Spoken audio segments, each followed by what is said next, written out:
아이가 태어나면 이렇게 분가루 파우더 같은 거 이렇게 바르고 몸에 이렇게 뭐 이상이 있나 이렇게 살피는데, 이게 보다 보면 그 갓 태어난 신생아에 birth 마크가 있는 것을 종종 보게 됩니다. 저도 제 몸에 birth 마크가 있습니다. 아마 여러분도 가지신 분들이 많을 텐데, 우리가 지난주 우리 베드로의 설교로 인해서 드디어 교회가 태어났습니다. 이 교회가 태어났을 때 이 교회 역시도 birth 마크가 있어요. 신생아를 이렇게 살피고 조사하고 이렇게 건강 진단하는, 마치 산부인과 의사나 소아과 의사처럼 역사가이면서도 의사인 누가가 갓 태어난 교회, 그리스도의 몸이라고 불려지는 이 갓 태어난 신생아, 이 교회를 의사의 눈으로 살피면서 적어가는 이 교회의 birth 마크는 상당히 인상적이라고 생각합니다. 가장 신선했고 때묻지 않았고 오염되지 않았던 그 교회의 birth 마크, 2000년이 지난 지금에도 이 birth 마크는 우리에게 있는 것인가 한번 살펴보면서 도전과 교훈을 받는 시간이 되었으면 좋겠습니다. 자, 어떤 birth 마크가 교회가 탄생되면서 있었을까? 첫 번째는 사도의 가르침에 힘썼다, 이렇게 적혀 있습니다. 이 사상 최초로 세워진 이 교회가 어디에 헌신했냐면 사도의 가르침에 올인 했어요. 사도의 가르침에 전혀 오로지 힘썼던 것을 보게 됩니다. 42절 본문 말씀이 그냥 읽으면 좀 약간 좀 플랫된 것 같아요. 사도의 가르침을 받아 서로 교제하고 떡을 떼며 오로지 기도를 힘쓰니라. 그래서 이 힘쓴다는 게 기도에 힘쓴다고 하는 동사 같은데, 실은 이 전 문장의 주 동사가 오로지 힘쓰니라고 하는 요 단어예요. 그래서 가르침을 받았다라고 하는 거 굉장히 좀 이렇게 별로 액티브하지 않는데, 실은 받았다는 말이 원어에도 없고 영어 성경에도 없어요. 영어 성경에 보면 이렇게 돼 있어요. They devoted themselves. 그거예요. They devoted themselves. 어디에? The apostles' teaching. 사도의 가르침에 devoted themselves. 여러분, 왜 이 갓 태어난 교회가 뭐 우리식으로 얘기하면 성경 공부에 열심히 했다, 이렇게도 좀 표현할 수 있을 것 같은데, 왜 사도의 가르침에 힘썼다고 했을까요? 사도가 뭔데? 모세 오경, 창세기부터 민수기까지, 창세기, 레위기, 민수기, 신명기, 출애굽기, 순서 틀렸습니다. 이 모세 오경을 모세가 썼어요. 근데 이 모세는 하나님께서 직접 얘기하셨어요. 직접 얘기했어요. 그 모세가 드디어 출애굽한 백성들을 가나안으로 들어가기 전에, 여러분, 가나안은 모세가 못 들어갔어요. 그 전에 하나님이 데려가셨잖아요. 그런데 가나안에 들어가면 이제 내가 아니라 선지자를 통해서 하나님의 말씀, 하나님의 계시가 전달될 것이라고 이야기하면서, 그러면 서로가 자기가 하나님의 말씀이라고 이야기하면 안 되잖아요. 그래서 참된 선지자를 가리는 방법을 이 가나안 땅 건너가기 전에 모세가 3가지의 범주, 카테고리를 가르쳐 줍니다. 그게 첫 번째가 선지자는 유대인이어야 했습니다. 신명기 18장 15절에 보면 내 하나님 여호와께서 너의 가운데 내 형제 중에서 너 같은 선지자 하나를 일으킨다고 그러죠. 형제 중에서, 유대인 중에서. 두 번째 카테고리는 이 하나님의 말씀을 얼굴과 얼굴을 보듯이 직접 계시했어요. 직접 계시. 역시 신명기 18장 18절에 보면 형제 중에서 너와 같은 선지자 하나를 그들을 위하여 일으키니 내 말을 그 입에 둔다, 이렇게 얘기했어요. 이게 굉장히 중요한 말씀이에요. 그리고 세 번째 범주가 이게요, 예언한 그 말씀이, 이 선지자를 통해서 선포된 말씀이 100% 성취돼야 돼요. 99%도 아니에요. 100% 성취돼야 돼요. 그래야 참된 선지자예요. 그래서 22절 보면 여호와의 이름으로 말한 일에 증험도 없고 성취함도 없으면, 즉 100% 성취되지 않았으면 여호와께서 말씀하신 것이 아니다. 그러니까 그 선지자는 가짜다, 짝퉁이다 라고 하시는 말씀이었어요. 이런 캐터고리에 따라서 엘리야 선지자, 이사야, 에레미야, 에스겔, 호세아 선지자 같은 선지자들을 통해서 하나님은 당신의 뜻, 말씀을 자기 백성들에게 알리셨어요. 가르쳐 주셨어요. 그러다가 주전 5세기에 하나님의 계시가 끝납니다. 말씀을 안 하세요. 선지자가 더 이상 없어요. 그것을 계시 침묵기라고도 하고요. 신약과 구약 사이, 구약이 말라기로 끝나죠. 구약이 끝나고 마태복음이 시작되기 그 사이가 400년이에요. 400년 동안 계시 침묵기 혹은 중간기라고 해요. 하나님이 말씀을 안 하셨어요. 그 400년 후에 드디어 신약이 열리면서 하나님이 다시 말씀을 시작하시는데 당신의 아들 예수 그리스도를 통해서 말씀을 시작하십니다. 그게 히브리서 기자는 이렇게 얘기했어요. 옛적의 선지자들을 통해서 여러 부분과 여러 모양으로 우리 조상들에게 말씀하신 하나님이, 그렇죠? 모세와 선지자를 통해서 하셨던 하나님이 이 모든 날 마지막에는 아들을 통하여, 예수 그리스도를 통하여 우리에게 말씀하신다고 이야기를 하고 있습니다.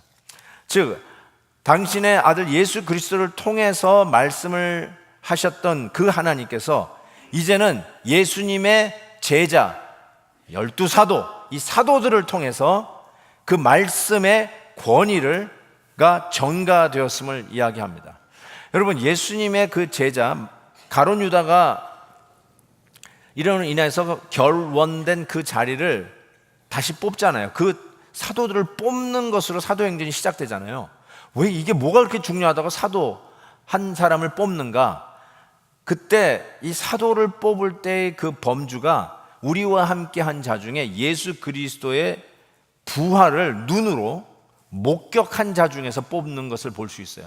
이게 왜 이렇게 중요하냐면 예수님의 그 가르침을 이 사도들이 그 사도들이 그것을 전하는 권위, 똑같이 하나님의 말씀의 계시로 전하는 권위를 사도들만 받았기 때문에 그래요. 그러니까 사도는 그때 한시 한순간에만 하나님이 쓰신 거예요. 그 이후에는 사도가 없어요. 제가 왜 사도의 일회성이 그렇게 중요하냐면 더 이상 사도가 없기 때문에. 왜요? 말씀의 권위를 전가받은 자가 사도이기 때문에 그래요. 그래서 예수님께서 제자들하고 이야기하시면서 앞으로 성령가님, 보혜사 성령이 너에게 오면 이렇게 얘기했어요. 내 이름으로 보내실 성령, 그가 너희에게 모든 것을 가르치고 내가 너희에게 말한 모든 것을 생각나게 하리라. 즉 사도들에게 주신 약속이에요. 사도들에게 주신 약속이 뭐냐면 성령이 오시면 이 사도들이 예수님한테 직접 배웠던 그 말씀을 다 생각나게 하리라. 그래서 이 사도들이 그 예수님의 가르침을 적은 게 복음서가 되고 또 사도 바울은 바울 서신이 된 거예요. 사도 바울이 자기가 사도되면 예수 그리스도를 다메섹 도상에서 친히 눈으로 목격한 것을 그렇게 누누이 변증하는 이유가 사도됨에 대한 이야기시죠. 그 사도됨의 이야기가 뭐냐? 하나님의 말씀에 대한 그 권위를 전가받은 것을 이야기하죠. 그래서 그들의 쓴 서신들이 하나님의 말씀이라고 우리가 이야기하는 것입니다. 여러분, 그래서 예수님께서 베드로로 대표되는 사도들에게 이런 표현을 쓰셨어요. 내가 천국 열쇠를 내게 주리라. 사도 바울이 이렇게 이야기할 수 있었어요. 데살로니가 교회에다 이런 말씀했어요. 데살로니가전서 2장에 보면 우리가 하나님께 쉬지 않고 감사함은 너희가 우리에게 사도들에게 들은 바 하나님의 말씀을 받을 때 사람의 말로 아니하고 하나님의 말씀으로 받음이니 라고 얘기했어요. 하나님의 말씀으로 사도들이 한 말씀을 받았다는 거예요. 즉 성도 여러분, 이 사도들의 이 권위가 어떤 거냐면 이전에 모세가 받았던 하나님의 말씀이었고 참된 선지자들이 받아서 선포했던 그 말씀의 권위였고 예수 그리스도께서 전하신 하나님의 말씀이었고 이 말씀의 권위가 그대로 사도에게 전가되어서 이 사도들이 성령의 충만함과 성령의 강림하심으로 성령께서 생각나게 하시는 그 놀라운 그리스도의 가르침, 하나님의 말씀을 그 똑같은 권위로, 모세에게 주셨던 권위로, 참된 선지자에게 주셨던 권위로, 그리스도가 친히 말씀하셨던 그 말씀의 권위로 성도들에게, 백성들에게 가르치기 시작했어요. 그래서 그 가르침을 받는 우리들은 그 당시 성도들은 사람의 말로 받는 게 아니라 이 베드로가 하는 말이고 바울이 하는 말이 아니라 하나님의 말씀으로 받았다, 이렇게 얘기했어요. 이게 얼마나 귀한 말씀인지 몰라요. 아, 이런 것이 하나님의 말씀의 권위였구나라는 것을 생각해 보게 됩니다. 여러분, 저 같은 사람은 이 사도의 권위가 없어요. 그 이유는 어떤 사람도 이 권위는 없어요. 그러면 지금 이 시대에 목사들이 해야 될 일은 뭐냐면 사도들이 가르친 그 말씀을 제대로 전달하면 돼요. 그래서 이걸 제대로 전달하기 위해서 원어, 헬라어, 히브리어를 배우는 이유가 거기에 있는 거예요. 그래서 이 말씀을 제대로 공부하고 연구해서 아, 이게 하나님의 사도들을 통해서 가르쳐 주었던 하나님의 말씀이었구나, 이것을 잘 공부해서 성도들에게 전달하는 역할을 제가 하는 거예요. 내가 무슨 갑자기 직통 계시를 받아가지고 이게 오늘 하나님 말씀, 이거는 있을 수가 없는 일이에요. 사도로 끝났고 우리는 그 이후에 오는 수많은 말씀의 사역자들은 사도들의 가르침을 좀 제대로 공부하고 제대로 연구해가지고 바로 전하는 역할을 우리 말씀의 강단에서는 저희들이 해야 할 일이에요. 그러면 제가 믿는 이유는, 제가 믿는 거 이거 하나예요. 그러면 나의 한 인간의 전달의 기술이 아니고요, 나의 어떤 웅변력이 아니라 하나님의 말씀 그 자체의 능력, 하나님의 말씀은 활력이 있어, 운동력이 있어, 좌우의 날선 어떤 것마다 예리하여 홍과 영감이 관절과 고수를 찔러 쪼개기까지 하는 이 말씀의 능력이 하나님의 말씀, 사도의 가르침에 오로지 힘쓰면서 전하면 그 하나님 말씀 자체가 능력이 되어서 여러분의 가슴을 뻥 뚫어지게 하는 능력으로 나타날 것이고, 보지 못하는 영적인 그 리얼리티를 우리의 눈에서 비늘을 벗겨가면서 보게 할 것이고, 딱딱하고 굳은 살 먹인 이 마음들이 하나님의 말씀에 의해서 눈녹지 녹는 역사들이 나타날 것이라는 거예요. 믿기지 않았던 말씀이 믿겨지기 시작하고, 답답했던 마음들이 환한 하나님의 밝은 조명으로 빛나게 되고, 나의 눈에서 눈물이 나고 가슴이 뜨거워지기 시작하고, 이전에 생각하지도 않았던 하나님이 원하시는 일을 하고 싶은 마음들이 생기고, 말씀에 순종하고 싶은 마음들이 불릴듯 일어나는 것은 하나님의 말씀이 온전히 외쳐질 때 여러분의 마음판에 우리 하나님께서 역사하시는, 피어싱 하시는, 뚫어버리시는 그 역사가 나타날 걸 믿기에, 그걸 믿기에 코피가 나도 밤에 잠을 못 자도 하나님의 말씀은 제대로 공부해서 제대로 주의해서 성도들에게 전하면 이런 변화가 있을 것을 믿기 때문입니다. 그래서 이걸 믿으면 사도들의 가르침은 오늘 2000년이 지난 우리 교회에도 계속해서 이 성령의 역사, 말씀의 역사는 꿈틀거리며 살아 움직일 것을 믿습니다. 두 번째 버스 마크는요, 제가 이렇게 붙여봤어요. 예배와 셀 모임에 힘썼어요. 와, 셀 모임이 이때도 있었습니까? 예, 잘 보세요. 42절에 보면 이런 표현이 있어요. 서로 교제하고 떡을 떼며 오로지 기도에 힘썼다, 이렇게 되어 있는데, 여기서 떡을 떼는 것은 틀림없이 성찬식을 얘기해요. 그리고 이거 오로지 기도에 힘썼다 할 때 이 기도는 뭐 골방에서 혼자 기도했다는 것보다는 공중 예배, 공예배 때 성도들이 함께 기도하는 것을 의미한다라고 생각해요. 이게 굉장히 중요한 말씀이에요. 또 하나는 46절에 보면 이렇게 돼 있어요. 날마다 마음을 같이하여 성전에 모이기를 힘쓰고, 공예배죠. 성전에 모이기를 힘써요. 그 다음에 집에서, 이게 셀 모임이에요. 집에서 떡을 떼며 기쁨과 순전한 마음으로 음식을 먹었다. 여기서 집에서 떡을 떼는 건 성찬식이 아니에요. 아까 공중 예배에서는 성찬식이에요. 집에서 떼는 떡은 펠로십이에요. 같이 먹는 식사, 여러분이 같이 셀 모임 할 때 나눠 먹는 식사나 다과를 의미합니다. 이게 공예배의 예배와 셀 모임이 처음으로 태어난 교회 그때서부터 있었던 버스마크였어요. 세 번째로는 희생적 사랑이에요. 어디서 볼 수 있냐면 44절 45절에 믿는 사람이 다 함께 있어 모든 물건을 서로 통용하고 또 재산과 소유를 팔아 사람의 필요를 따라 나눠줬다, 이렇게 돼 있어요. 나중에 나오지만 바나바는 자기 밭을 팔고 또 집도 팔고, 어떤 분들은 이것을 곡해해서 초대교회는 공산주의다 이렇게 이야기하는 분이 있는데 그건 아주 성경을 잘못 읽으신 겁니다. 여긴 공산주의가 없어요. 여러분 아까 셀 모임을 어디서 모인다고요? 각자의 집에서 모였어요. 자기 집이 있는 거야. 집 다 팔아가지고 우리 공동 소유하고 모든 소득을 균형 있게 다 맞추자. 그런 거 없습니다. 개인의 소유를 존중했던 게 초대교회예요. 그런데 자기의 것을 인정하면서도 성도, 형제의 어려움을 위해서 자기의 것을 내 것으로 여기지 아니하고 내려놓는 모습. 이것이 바로 초대교회의 another birthmark. 이런 것이 있었구나. 여러분, 주님께서 이런 말씀하셨어요. 마태복음에 네 보물이 있는 그곳에 네 마음도 있다라고 했습니다. 맞아요. 이게 맞는 말이에요. 그러니까 마음이 없는 곳에 여러분 절대로 헌금하지 않을걸요. 마음이 있는 곳에 헌금할 거예요. 그렇죠. 그게 정확한 말씀이에요. 여러분이 정말 소중하다고 생각하는 곳에 여러분은 그 소중한 재물을 쓸 거라고 저는 생각합니다. 예수 믿기 전에는 돈이 사람보다 더 중요해. 근데 예수 믿고 나면, 즉 birthmark, 교회가 탄생되었어요. 예수 믿는 사람들이 되면 어떻게 하냐면 사람을 지키고 사람을 보호하기 위해서 물건을 내려놔요. 사람을 지키기 위해서 돈을 쓴단 말이에요. 돈을 벌기 위해서 사람을 이용하는 게 아니라 사람을 지키고 사람을 보호하고 사람을 좀 섬기기 위해서 자기가 가졌던 그 소중한 물건, things, 재물을 내려놓는 거예요. 이 가치관의 180도 변혁이에요.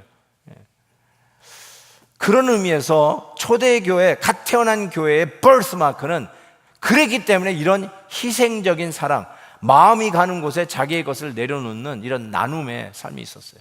그리고 마지막으로 birthmark가 있어요.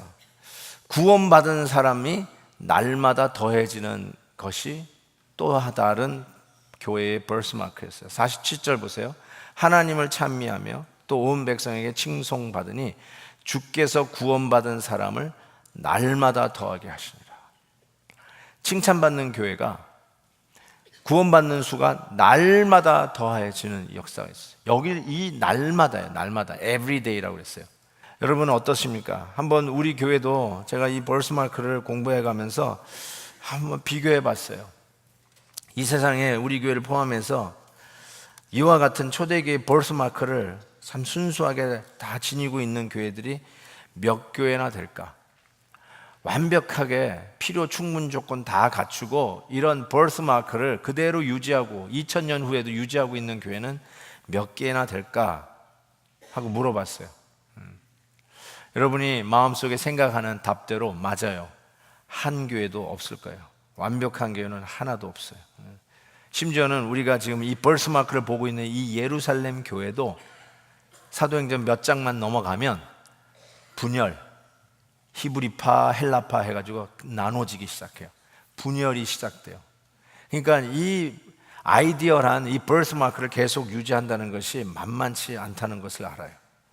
그냥 모이면 싸우고 내가 잘났다고 서로 자기의 잘남을 드러낸다고 자랑하기 시작하고 교회들이 거기에 못 미치는 것을 인정할 수밖에 없어요. 그럼에도 불구하고 모든 사람들이 동의하는 것은 우리를 우리 그대로 받아주는 교회, 우리를 격려하고 위로받을 수 있는 교회, 하나님의 말씀을 들을 수 있는 교회, 거기서 내 영적으로 하나님 앞에 더욱더 나아갈 수 있도록 성장이 가능한 교회, 그래서 발걸음을 가볍게 옮길 수 있는 교회, 사모하는 마음으로 예배드릴 수 있는 교회, 셀 모임에서 가족과 같은 교회, 기도 부탁할 수 있는 정말 내 이 혀를 나눈 가족보다도 더 가깝게 내 기도의 제목을 나눌 수 있는 믿음의 공동체, 그걸 전부 다 원할 거예요. 그걸 원치 않는 사람은 이 세상에 하나도 없을 거예요. 그런데 교회에서 상처받고 떠난 사람들, 내가 교회 다시는 가나 보다, 이 교회에서 상처받고 다른 교회 가는 것까지는 내가 봐주겠는데 내가 다시는 교회를 안 간다. 그래서 교회를 안 나가는 성도, 그래서 거꾸로 가나안 성도라는 전문 용어가 생겼어요. 가나안 성도, 교회에서 상처받고 다시는 교회 안 다니는 성도, 그거를 전문 용어로 가나안 성도라고 그래요. 안 나가, 가나안, 안 나가. 웃으시는데 이게 진짜 전문 용어가 됐다니까요. 논문 때 이제 가나안 성도라고 쓴다니까요.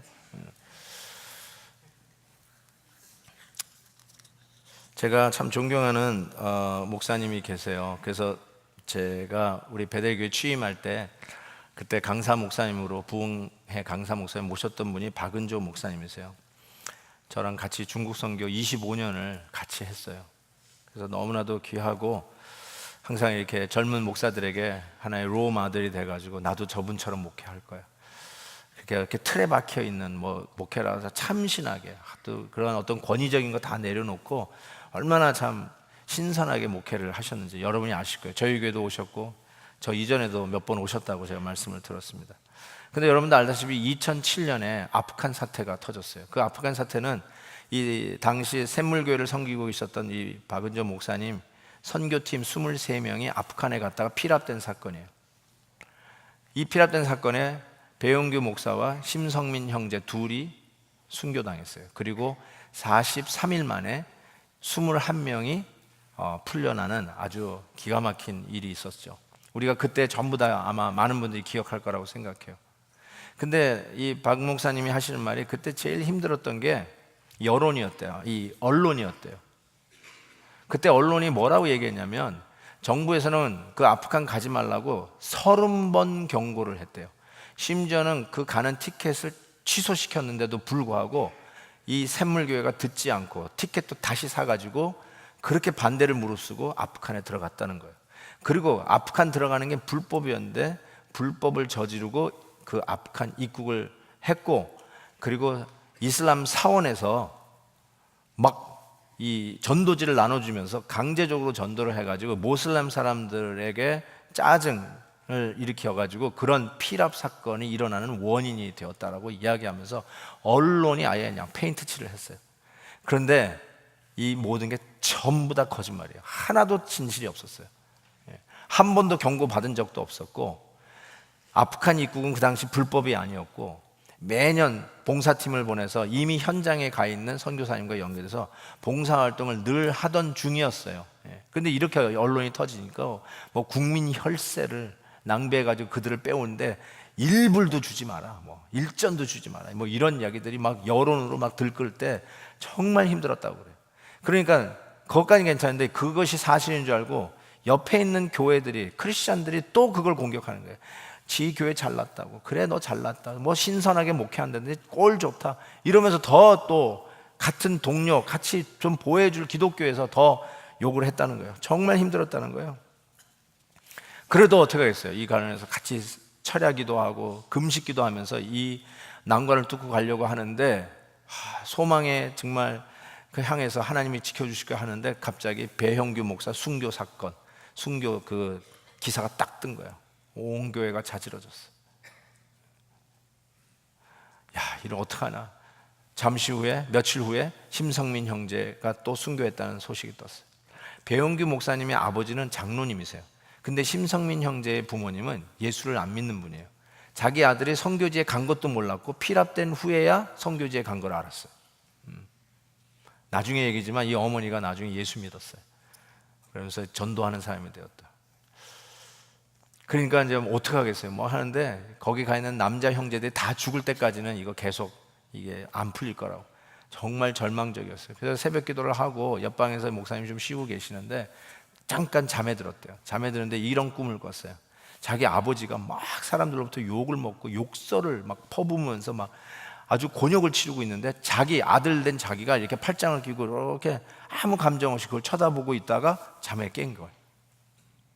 그때 그가 우리 박 목사님 말씀하기에 자기가 그때 하나님의 메시지를 들었다는 게, 그게 뭐냐면 본인은 나름대로 참신하게 권위의식 없이 바르게 목회하기 위해서 애를 썼던, 그래서 여러 한국교회가 늘 공격의 대상이 되고 스캔들 터지면 한국교회 모 교회 장로, 파이낸셜 문제가 떡 터지면 모 교회 굴지 그룹 뭔데 또 역시 한국교회 교인들. 그래가지고 막 한국교회가 맨날 공격받고 있는데 자기는 팔짱 끼고 나는 안 그렇습니다. 나는 바로 하고 참 잘하려고 애를 쓰고 있습니다. 그러고 있었다는 거예요. 근데 그게 정확하게 자기 모습이었다는 거예요. 한국교회의 아픔을 보면서 같이 아파하지 아니하고 한국교회의 그 어려움을 보면서 같이 어려워하지 않은 자기 모습을 회개하게 되었다는 것이에요. 그러면서 이분이 지금 몸이 안 좋으셔서 은퇴하셨어요. 조기 은퇴하셨는데 바로 한 달 전인가요? 2달 전에 은퇴를 하셨어요. 은퇴를 하셨는데 작년인가 재작년에 나온 책이, 이분이 이렇게 정리해서 쓴 책이 이거예요. 그래도 교회가 희망이다. 그래도 교회가 희망이다. 여러분, 교회가 여러분의 마음을 아프게 했나요? 정말 죄송하고 사과합니다. 교회 생활하다가 여러 성도들끼리 서로 마음이 안 맞아고 치고받고 다투어가지고 마음에 큰 아픔이 계셨나요? 정말 죄송합니다. 정말 교회가 썩었나요? 죄송합니다. 그런데 교회가 썩었기 때문에 이제는 교회가 아니다, 학교다. 이젠 교회가 썩었기 때문에 이젠 병원이다. 이젠 교회가 썩었기 때문에 경찰서다. 교회가 썩었기 때문에 이제 사회복지기관이다. 아니요, 그렇지 않아요. 교회가 썩었고 교회가 아프고 교회가 힘들어도 그래도 마지막 소망은 교회예요. 왠지 아세요? 왜 교회를 포기하지 못하냐? 바로 이 교회를 탄생시키기 위해서 예수님께서 오셨고 고난받으셨고 십자가 지셨고 부활하셨고 승천하셨고 성령 강림이 오신 거예요. 교회 탄생하기 위해서. 포기할 수 없어요. 아파하고 부족하고 불완전하고, 맞아요, 우리의 가슴 아리를 앓게 하는 원인 제공자이라 할지라도 여기서 말 수는 없는 그것이 바로 교회예요. 왜요? 마지막 희망은 그래도 교회이기 때문에 그래요. 저는 이은상 씨의 시를 좋아해요. 고지가 바로 저긴데요. 그거 아시죠? 어쩌면 남북 통일을 두고 쓴 시라고 저는 생각해요. 고지가 바로 저긴데 여기서 멈출 수 없는 결례가 있다. 저는 이렇게 생각해요. 저 고지는 하나님의 나라예요. 하나님 나라를 꿈꾸며 태동한 하나님의 교회, 저와 여러분이 섬기는 이 베델교회, 아직 하나님의 나라가 완성되지는 않았지만 그것을 향해서 나가고 있지만, 교회가 힘들고 교회가 어렵고 교회가 여기서 저기서 삐그덕거려서 한들 할지라도 여기서 멈출 수 없는 저와 여러분이 있어요. 부서지고 깨어지고 한 조각의 심장 조각이라도 남아도 부둥켜 안고 가야만 하는 교회가 있어요. 하나님의 나라의 완성을 바라보면서 새롭게 새는 날, 밝게 웃는 날을 바라보면서 오늘 힘들어도 부둥켜 안고 가야 하는 교회가 있어요. 바로 베델교회예요. 저와 여러분이에요. 포기하지 마세요. 힘들고 어렵고 여러분의 상처를 줬다고 포기할 게 교회가 아니에요. 교회 포기하면 다 끝나는 거예요.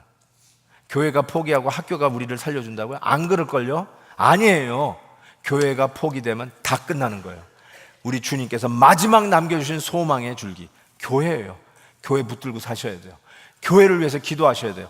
교회를 붙들고 여러분 서로를 위해서 기도하시고 서로를 격려하시면 교회를 세우는 일에 최선을 다하셔야 돼요. 아프셔요? 아픔을 안고라도 부둥켜 안고 가셔야 돼요. 그게 교회의 생명력이에요. 만약에 여러분이 오늘도 성령 하나님이 이끄시는 베델 행전을 써가는 베델교회 되기를 원하신다면 교회를 안고 가셔야 돼요. 교회의 birthmark, where is it? 어디 있어요? 여러분 가지고 계시나요? 아니면 지워진 지 오래예요? 다시 살려내세요. 다시 회복하세요. 다시 찾으세요. 우리 하나님께서 오늘도 역사하셔서 이 땅에 소망으로 등대와 같이 진리의 기둥으로 우리 베델교회를 지키셔서 주님 오시는 날까지 사용해 주실 것을 믿습니다. 아멘.